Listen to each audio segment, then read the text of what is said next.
there and welcome back to my channel. So today I have a little bit of a different video. I'm going to be giving you a little bit of an update on my Sphynx cats, and also because I've had them now for about 6 months, I've had them for a long enough period of time and I've had a substantial enough experience of what it's like to live with Sphynx cats and how to look after Sphynx cats. I just have the experience now to be able to just give you a bit of info on them, whether you're thinking of getting Sphynx cats or you just love Sphynx cats. Then I just thought this may be helpful. So I thought to make it a little bit more fun, so it's not just me sat here talking, I'm going to be showing you various kind of videos of the Sphynx cat so that you can see them in action, because I'm aware that maybe if you've not watched my channel before, if you've clicked on the video because you are just interested in Sphynx cats, then you may not be acquainted with my Sphynx cat. So I'll be showing you some videos as we go along. Without further ado, let's jump right into this. I'm just going to jump right into my coffee first though, because I am thirsty. Okay, so I have two Sphynx cats. They are both females. They are called Luna and Salem. Luna is the pink one. She's not super pink. She's not like a hot pink. She is kind of like an off-white pink, especially after she's just been bathed. She's like very pink, but at the moment she's more grey because she's very due a bath. Salem is the grey one. She actually has a bit of a blue tinge to her. Again, that's more noticeable immediately after she's had a bath. When she's super clean and doesn't have any dirt on her, you can see these kind of beautiful like bluey greyness that she's got. So they both have absolutely beautiful kind of colorings, but I think all Sphynx cats in general are just unique and gorgeous. So the ladies are about 9 months old now. We bought them from a breeder, and I know that there's like a lot of controversy out there with the idea of breeding animals, and I do understand where that comes from, because I know that there's lots of kind of abandoned pets out there that are in need of adoption. And, say if we didn't want Sphynx cats, then I definitely would have taken the adoption route. However, because Sphynx cats are quite a, like pedigree breed, they're quite expensive. It would be really, really tricky to actually find any to adopt. And we did look, and we did not find any. The way that I kind of look at it is, if you want a Sphynx cat, then, you're going to be willing to spend quite a considerable amount of money on them. So you have to be quite sure that you definitely do want a Sphynx cat. And I think, the chances of a Sphynx cat owner deciding, right, I don't really want the Sphynx cat anymore, and just giving it to a shelter, I just think it probably does happen. It definitely will happen, but it's rare. It's very rare, and I did look, but I did not find any to adopt, but that definitely would have been my preferred route. But we went to a breeder. Side note, she's absolutely fantastic, and to this day I'll be texting her because she is obsessed with Sphynx. She's like the Sphynx queen. When we went into her house to actually get the cats, I've never seen as many Sphynxes anywhere, and for a long time me and Honeys, my husband, we've really been in love with Sphynx cats, because so the love story began when I was about 8 months pregnant with my second baby.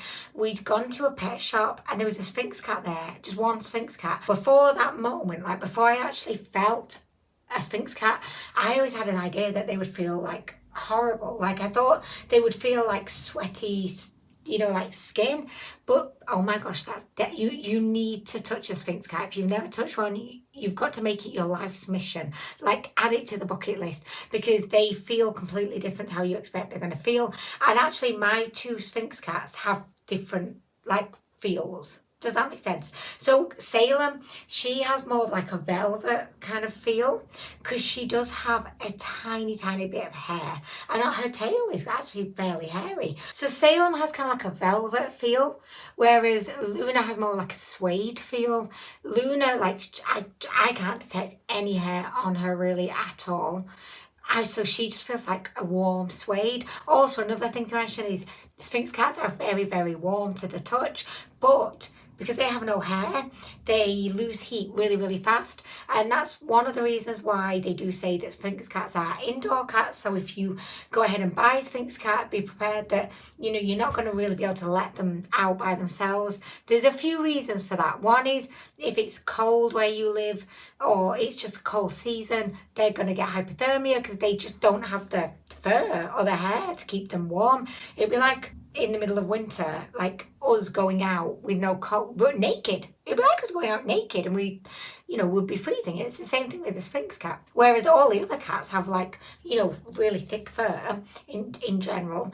Also, because they are quite expensive to buy, there's a chance that your cat's going to get stolen. I know that, you know, other cats will go out and about and then neighbours will end up stealing them. Like I hear that all the time. And especially with a Sphynx cat, you know, they would be stolen, I imagine, especially like round here where I live, where everything seems to be stolen. So the third reason is if it's really warm where you live, say if you're going to take them on a leash and take them on a walk outside, you have to put some protection on them, like SPF, otherwise they can get very easily burnt because they're naked. I think all cats have their own unique personalities, and that definitely is the case with my Sphynx cats. So Luna she's quite shy, but she's super playful. Like she will never ever turn down an opportunity to play. Whereas Salem's a lot more elusive. Like Luna will come over and she'll sit on your knee, or she'll sit like on a bench. She'll always be like quite near me, not necessarily on me, but near me, staring at me. Whereas Salem's a lot more elusive. Like she's a very independent woman. She just likes to do her own thing. She's definitely like nowhere near as playful as Luna is. It's kind of like Luna is the young, carefree, playful younger sister, and Salem is, you know, the older, more mature, wanting in her own independence sister. Okay, so if you are thinking about getting a Sphynx cat, you need to, as I said, be prepared that they are going to be indoor cats. You could definitely try putting a leash on them, taking them for a walk, or putting them in one of those, you know, those backpacks where it's like a bubble thing and they can look out. I'm definitely going to invest in one of those backpacks, and I'm definitely going to invest in a leash as well. We're just coming out of winter here in the UK. I live in Manchester. It's been freezing. I would not even consider taking them like out and about when it's so cold. But definitely, like as the weather starts to warm up, I am definitely going to try taking them out. I've got a feeling they would really, really enjoy it. Especially Salem. She's always like at a window looking out, so I think it's definitely, you know, would be worth giving that a go. Also, if you have Sphynx cats, keep in mind that they do require quite a lot of maintenance that you wouldn't have to do with, you know, a cat that has hair. You have to be prepared that you're going to bath them.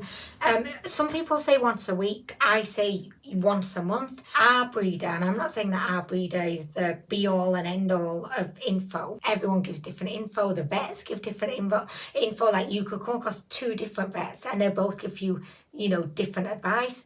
So everyone has their own way of doing things, and also everyone, I think if you're a pet owner, you know your pet better than anyone. And I know that vets go through years and years of training, and I get that, but it's kind of like as a parent, like you know your child. And I'm not comparing pets to children because they're completely different things. Like I have both, totally different, but you get to know your pet or your child in a unique way, so you know what's best for them. So with our cats, we tend to bath them every month.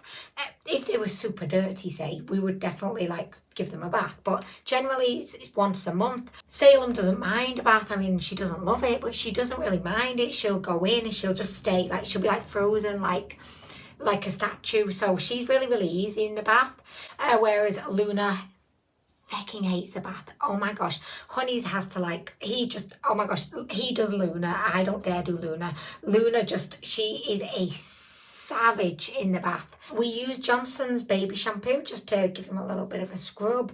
The idea is you just want to get all the dirt and grime off them, because believe it or not, like they do get quite dirty, honestly. Like I said, Luna, she's pink normally. but when it's close to bath time, she will be grey, and I'll be like, oh, is that Salem?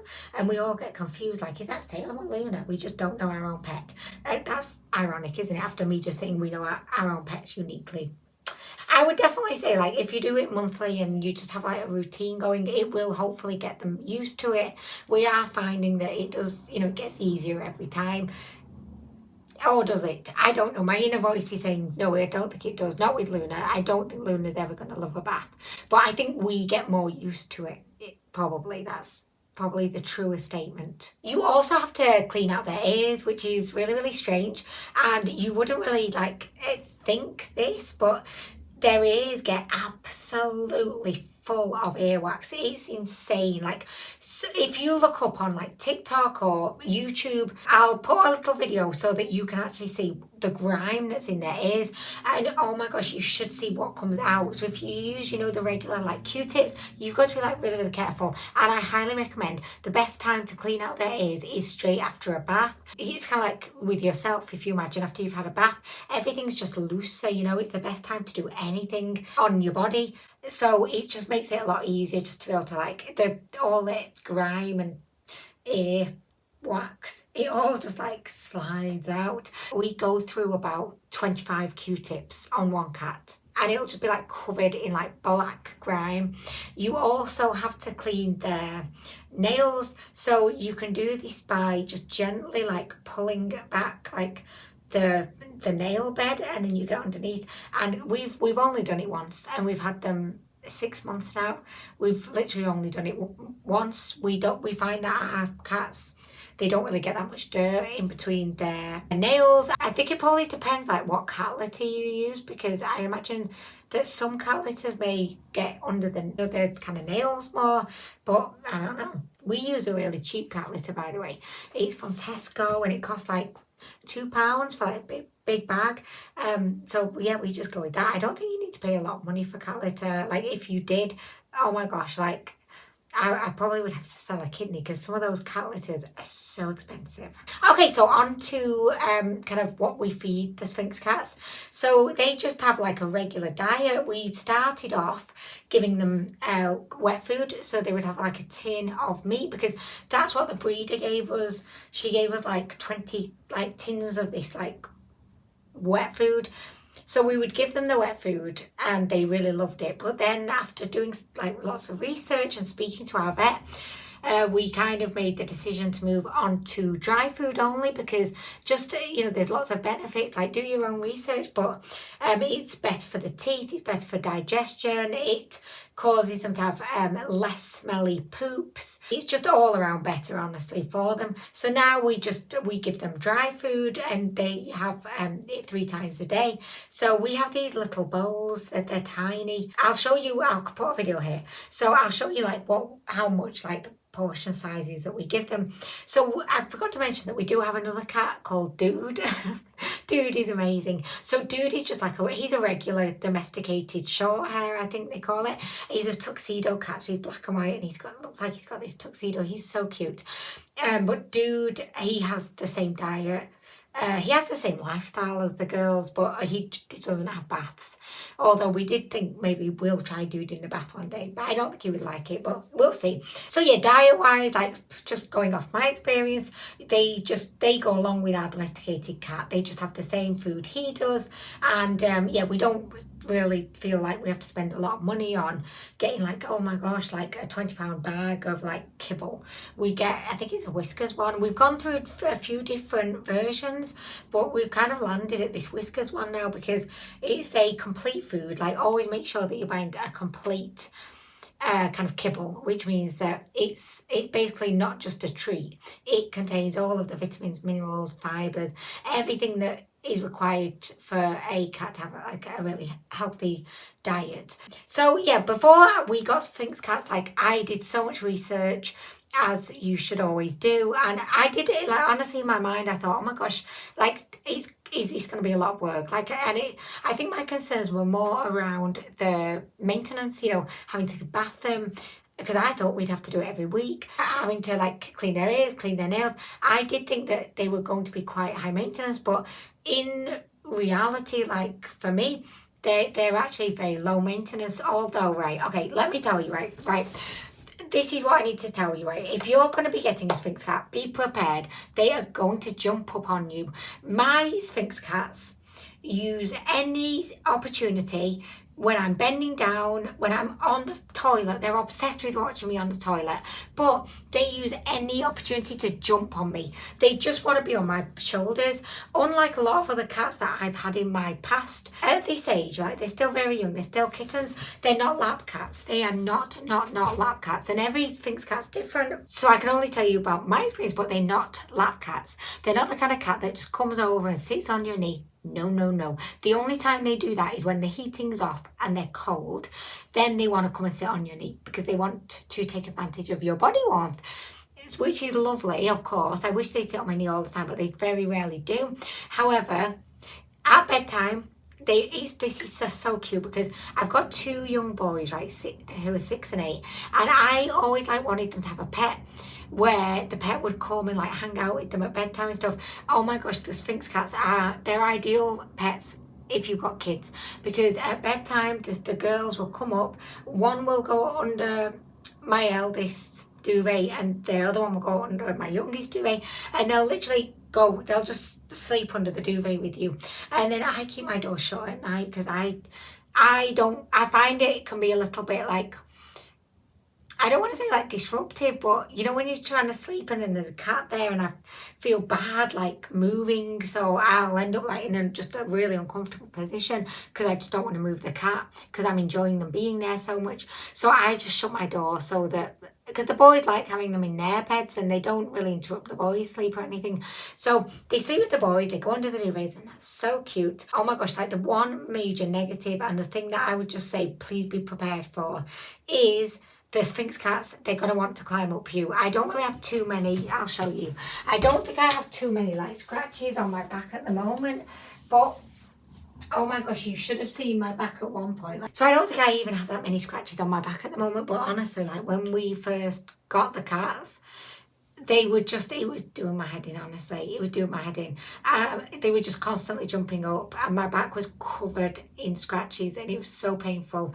For some reason, they didn't do it to my boys. And you would think, really, because my boys are smaller, that they would be jumping up on them too, but they didn't. It's only me. They didn't jump up on my husband, just me. And Salem's favourite position is being on my shoulders. She will literally go on my shoulders, get comfy, and she just loves me walking around, and she'll just be like a passenger. She would much rather do that. Same with Luna.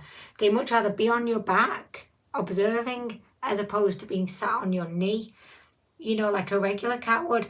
They also don't really like strokes. For example, if Salem was here now, or Luna, and I went to stroke them, they don't want a stroke. Not interested. They don't mind it at bedtime. They'll get into strokes and they'll be like, brr. They've got the best purrs as well. Oh my gosh. They've got the deepest iconic purrs.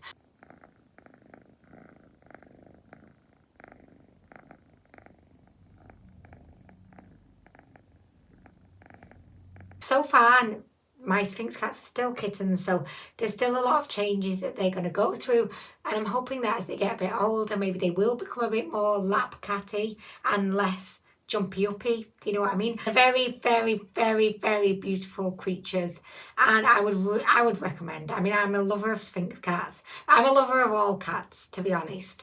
I think all cats are an absolute joy to have around, and I will never not have a cat now in my life. So yeah, I love Sphynx cats. I think, if your heart really dying for Sphynx cat, I would recommend. I would highly recommend. I think you should go for it. Don't be scared by the maintenance thing, but be aware of it. Be aware that you are gonna have to do a little bit more than what you would do with a regular cat. Do your research.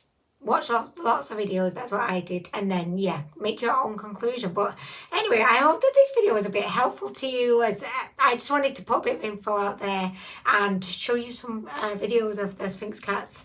But I'm sure I've missed so many things, and if you do have any questions, anything that you just want to ask, please feel free, ask me in the comments, and I will get back to you as soon as I can. So anyway, I am gonna go, but thank you so much for watching. Oh, do you know what? That's one thing I just wanted to say. Make sure that you have pet insurance if you get a Sphynx cat, because a lot of them tend to have like issues with their hearts. Which if you buy your Sphynx cat from a reputable breeder, they should already have either had a scan done on the kitten's heart, or they should have had a scan done on the cat's parents' hearts, which is what our breeder did, so they know like if generally heart problems or issues are genetic. So yeah, they should be able to give you a bit of info on, you know, the parents and stuff. So, oh, who do we have here? Hello. By the way, the Sphynx cats like to knock things over a lot. Like they will knock things over all the time. Who is it? Oh, it's Luna. She found my cotton. She found, you know, my cotton pads. Luna, what have you got there? Can you see? Oh, what she's eating them. Girlfriend, they're my cotton pads. What's going on back there, sweet girl? Are you okay? Oh, do you know what? They follow me everywhere. They're never far. Like whenever I'm just sat here filming, like Luna will be under my makeup table. They're just gorgeous. Like they're never far away. Like I thought when my boys got out of the toddler stage and they stopped following me to the bathroom, I was like, yes, I can actually go to the toilet like by myself without an audience. Oh my gosh, got the Sphynx cats. They're there. They've got an obsession with watching me on the toilet, and I don't know why. They're obsessed, and they don't just watch. They'll come up behind me and they'll have their head down the toilet. I'm trying to poop. What the fuck are you doing? They're obsessed, honestly. Sometimes I have to like ninja run up the stairs and try and get there in time, and I'll ninja run. I'll be like, oh, quick stand off. Phew, I did it. And then I'll look up. There'll be 2 cats in the bath. I'll be like, oh, great. I thought I did it, but no, of course not. But anyway, guys, I am going to definitely go now. But thank you so much for watching. I hope you have a lovely day, and I hope to see you in the next video.